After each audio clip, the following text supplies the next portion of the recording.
नमस्कार, मैं हूं पिस्तु पाठी और आप देखना शुरू कर चुके हैं हमारा विशेष कार्यक्रम अर्पण। और अर्पण में आप सभी दर्शकों का स्वागत। अब आज हम बात करने वाले हैं आज के पंचांग के व्रत त्योहार के, साथ ही हम आपको राशिफल भी बताएंगे और आज चर्चा करेंगे चंद्रमा के दर्शन की। जी, कहते हैं दूज का चांद देखने से सब प्रकार की समृद्धि मिलती है। खूबसूरती को भी दूज के चांद की उपमा दी गई। तो आज हम देखेंगे कि चांद को दर्शन के नज़रिए से क्यों बड़ा महत्वपूर्ण माना जाता है, इसके क्या फल होते हैं, क्या कैसे करना चाहिए। इसके अलावा आपके फ़ोन कॉल्स होंगे, आप सीधे फ़ोन करके अपने प्रश्न पूछ सकते हैं। मेरा फ़ोन नंबर है 07714008777। आपसे आधे घंटे तक लगातार ये फ़ोन लाइन खुली रहेगी और हमें आपके फ़ोन का इंतज़ार रहेगा। तो अब चूँकि इस समय भगवान शिव के साथ भगवान विष्णु की भी पूजा होने वाली, क्योंकि नया जो हमारे यहाँ एक ख़ास तरह का महीना जिसे मलमास या अधिक मास कहते हैं, जिसके देवता भगवान विष्णु होते हैं, तो हम विष्णु जी की चर्चा भी करेंगे। तो नरसिंह मंदिर में भगवान विष्णु के आराध्य शिव का भी धाम है। इस शिव मंदिर से भी जुड़ी एक दिलचस्प कहानी है। यहाँ शिवलिंग के दूसरी ओर गणेश मंदिर है, जिसको लेकर बहुत सारे किंवदंतियाँ हैं। तो चलिए दर्शन करते हैं सिद्ध शिवालय के।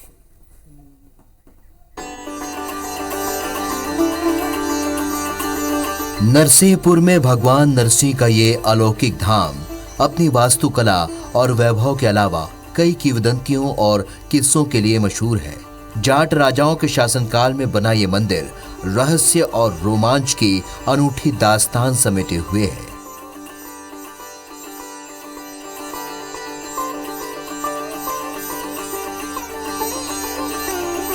मंदिर में देवी देवताओं की प्राचीन मूर्तियों से भी जुड़े कई किस्से हैं।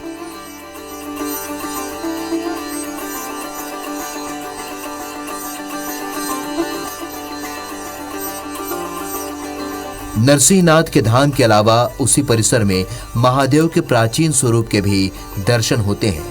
इस शिवालय में एक प्राचीन शिवलिंग स्थापित किया गया है। इस शिव मंदिर की स्थापना से जुड़ी एक ऐतिहासिक कहानी मौजूद है।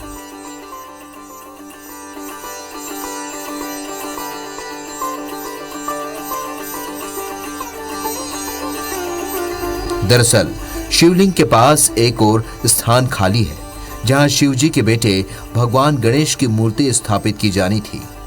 इसके लिए निर्माण के दौरान भगवान गणेश की प्रतिमा को लाकर मंदिर परिसर में रखा गया। बताया जाता है कि जब मूर्ति को स्थापना के लिए ले जाया जाने लगा तो वो अपनी जगह से हिली तक नहीं। इसके बाद भगवान गणेश की मूर्ति वहीं स्थापित हो गई और आज ये जगह सिद्ध स्थान गणेश मंदिर के नाम से प्रसिद्ध है।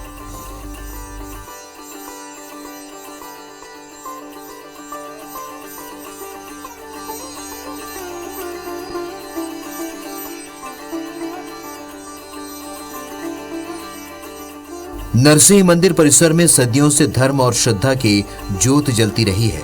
राजशाही से लेकर लोकशाही तक देश और दुनिया में कितना कुछ बदल गया, लेकिन यहाँ आस्था की प्राचीन ज्योति अब तक उसी ऊर्जा और प्रखरता के साथ जल रही है जैसे बरसों पहले वो जलती थी।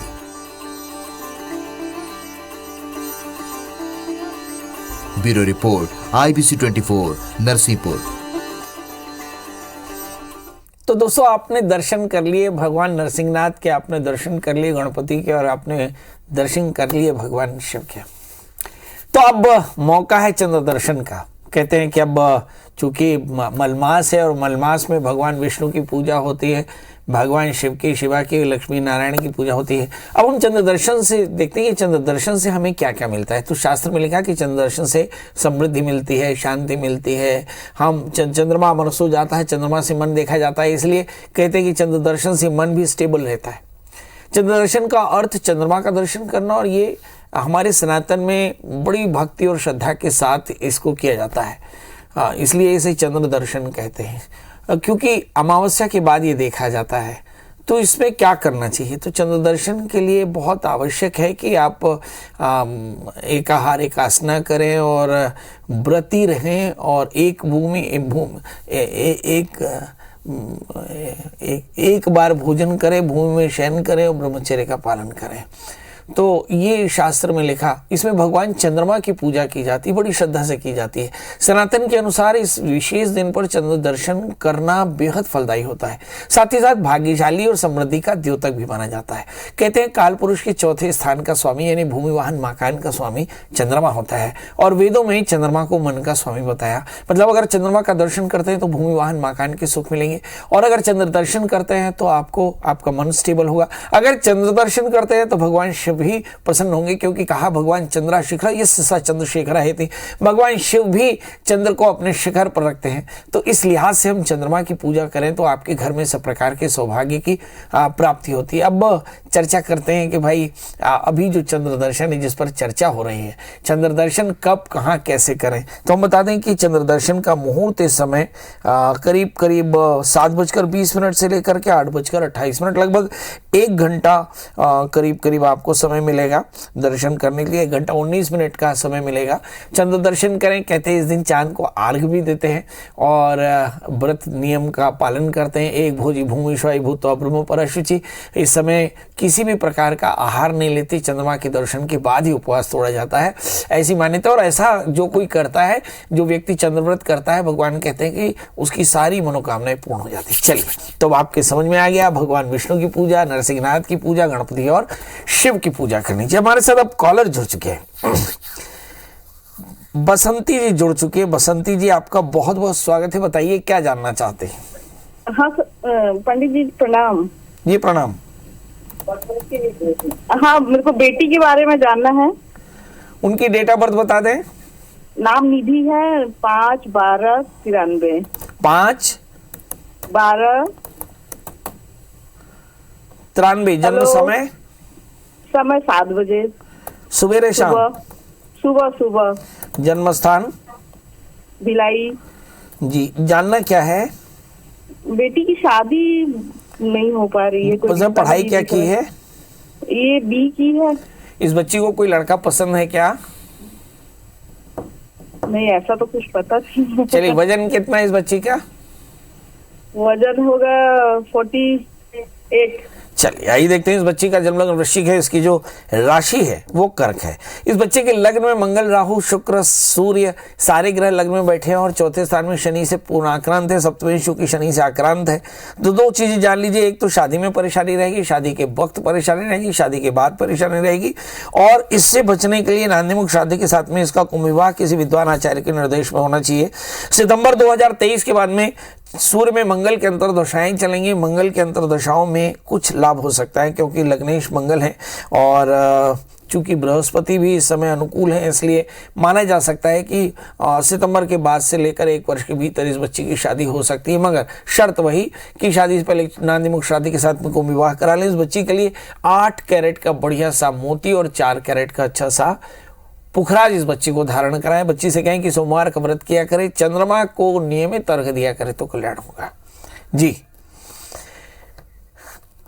तो आज चर्चा कर रहे थे हम लोग कि बन एव मनुष्याणाम कारणम बंध मोक्षयो।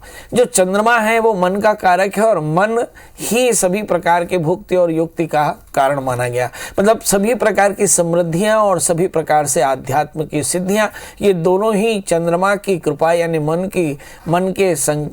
के एकाग्र होने से प्राप्त हो सकता है। और कहते कि मन का स्वामी चंद्रमा है, इसलिए चंद्रमा का दर्शन, चंद्रमा को अर्घ देना, चंद्रमा के मंत्र का जप करना और भगवान चंद्रशेखर का दर्शन करना, ये सभी बहुत फलदायी होता है। हमारे साथ कॉलर जुड़ चुके हैं, परमजीत सिंह। परमजीत जी, बहुत बहुत स्वागत है, बताइए क्या जानना चाहते हैं।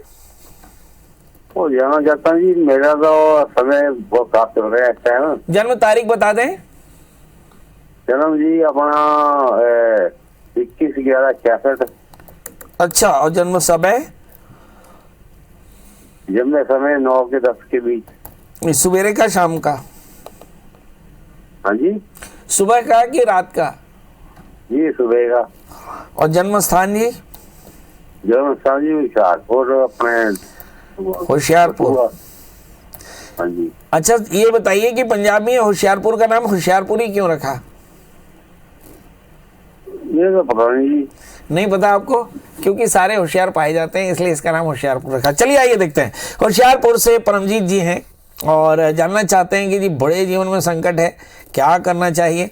6 डिग्री का लग्न है, इस लिहाज से हम कह सकते हैं कि इनका जन्म लग्न धनु है, राशि इनकी कुंभ है, इनके भाग्य स्थान के स्वामी सूर्य 12वें स्थान में बैठे हैं।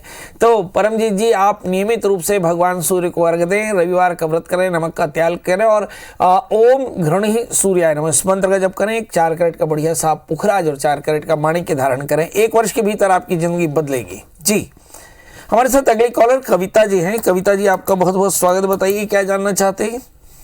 मैं मेरी बेटी के बारे में पूछना चाहती हूँ। जन्म तारीख, जन्म समय, जन्म स्थान बता दें। 27/2/99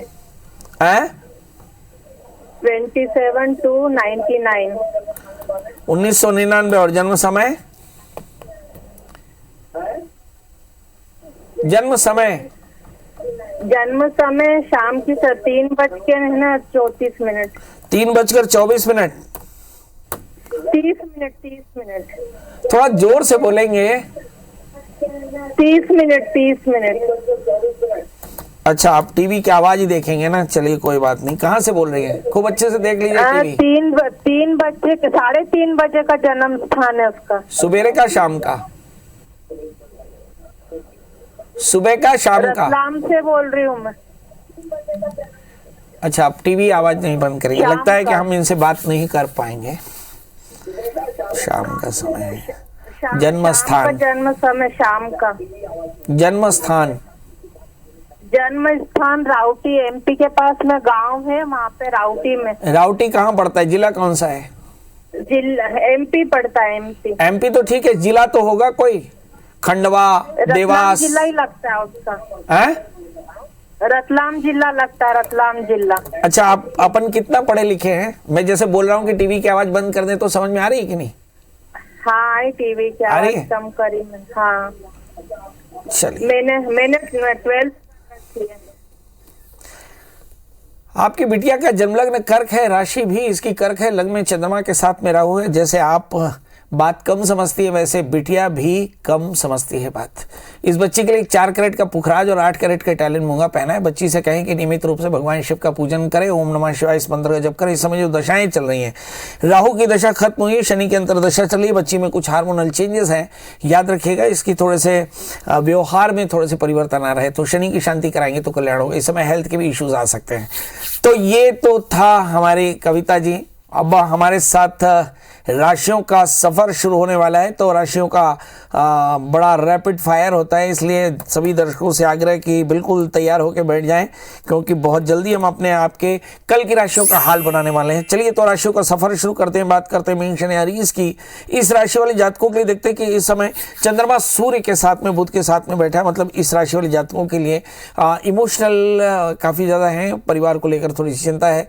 11वें स्थान में शनि, स्वभाव का एरोगेंस आपके लिए अच्छा नहीं। 7वें स्थान में केतु, कुछ यात्राएं हो सकती है। अपने परिवार के साथ में क्या करना चाहिए?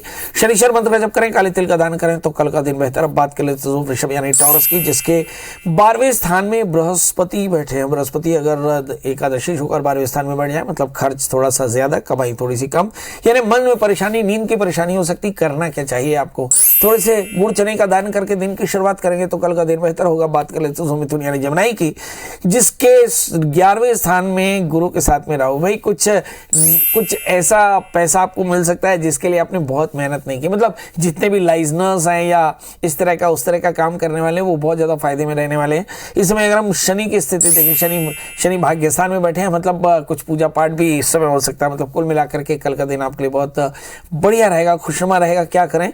आपके लिए चाहिए कि आप काले तिल का दान करके और शनिश्चर मंत्र के जप के साथ दिन की शुरुआत करेंगे तो कल का दिन बेहतर होगा। बात कर लेते शुक्र यानी कैंसर की, जिसके लग्न में सूर्य बुध बैठे हैं। जब कभी लग्नस्थ सूर्य बुध हो, इसका मतलब ये होता है कि एक बुधादित्य योग है, मतलब आपकी मेंटल कंडीशन अच्छी और आपके सारे काम बड़ी आसानी से होने वाले हैं। खासकर जब भाग्य दशम स्थान में हो मगर राहु से आक्रांत हो, तो मुझे लगता है कि काम में थोड़ी सी अवसर होने के बाद भी थोड़े से व्यवधान आ सकते हैं। परेशान बिल्कुल ना हो, लगातार आप काम को फॉलो करें तो फायदा होगा। मगर एक बात कि आपको कमर में दर्द हो सकता है, लाइफ पार्टनर से पंगा हो सकता है, इससे बचना होगा। क्या करें? शनिश्चर मंत्र का जप करें और काली उड़द का दान करके दिन की शुरुआत करें तो दिन होगा बेहतर। अब बात कर लेते हैं दोस्तों संज्ञा की। इस राशि में देखते हैं लग्न में शुक्र मंगल, इमोशनल आप ही हैं। 30 स्थान में केतु, यात्राएं हो सकती, भाग्य स्थान में राहु। उलझने फिर भी हैं, मगर उलझनों के बाद भी ढेर सारी अपॉर्चुनिटी है आपके पास में। क्या करना चाहिए? भगवान शिव का पूजन करें, ओम नमः शिवाय इस मंत्र के जप के साथ दिन की शुरुआत करें तो दिन होगा बेहतर। बात कर ले कन्या यानी वर्गो यानी मेरी राशि की।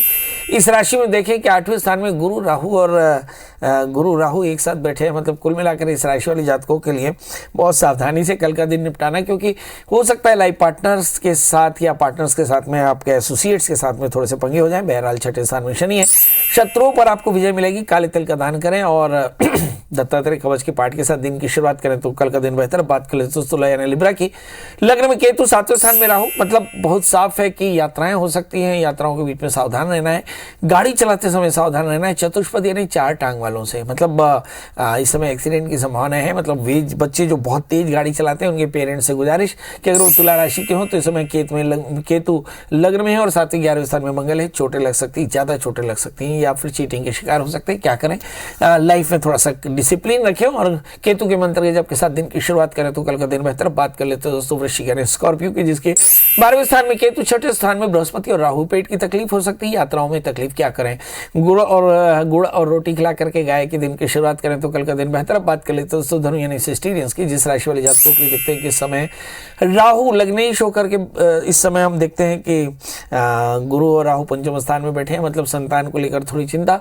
भूमि वाहन के मेंटेनेंस से मन परेशान रहेगा। 30वें स्थान में शनि बहुत ज़्यादा इमोशनल है, थोड़े से एरोगेंट भी हैं, तो इस एरोगेंस से आपको बाहर आना पड़ेगा। क्या करें, गुरु राहु के मंत्रों के जप के साथ दिन की शुरुआत करें तो कल का दिन बेहतर। अब बात कर लेते तो मकर यानी कैप्रिकॉन्स की, जिसके स्वामी शनि धन स्थान में बैठे और 4थे स्थान में गुरु राहु।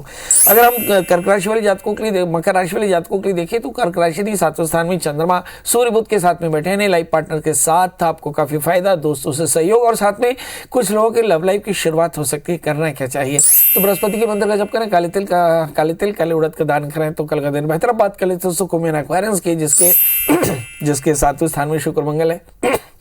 बहुत ज़्यादा इमोशनल है, मुझे ऐसा लगता है ये इमोशन आपके लिए थोड़ा सा पैनिक हो सकता है। क्या करें, हनुमान जी का दर्शन करें, हनुमान चालीसा का पाठ करें और कल के दिन की शुरुआत करें तो कल का दिन बेहतर। बात कर लें दोस्तों मीन यानी पाइशंस की, जिसके स्वामी बृहस्पति धनस्थान में बैठे हैं, मतलब बेवजह विवादों से बचना होगा। 8वें स्थान में केतु, यात्राएं बड़ी सावधानी से करें और दूसरे स्थान में राहु, किसी प्रकार का इन्वेस्टमेंट भी बहुत सावधानी से करने की जरूरत पड़ेगी। 5वें स्थान में सूर्य बुध चंद्रमा, कहीं ना कहीं संतान को लेकर कंसाने। क्या करें, चंद्रमा के मंत्रों के जप के साथ दिन की शुरुआत करें तो दिन बेहतर। तो दोस्तों ये तो था मेष लेकर मीन का हाल। कर हम फिर मिलेंगे किसी नए विषय के साथ, तब तक मुझे दी इजाजत, नमस्कार।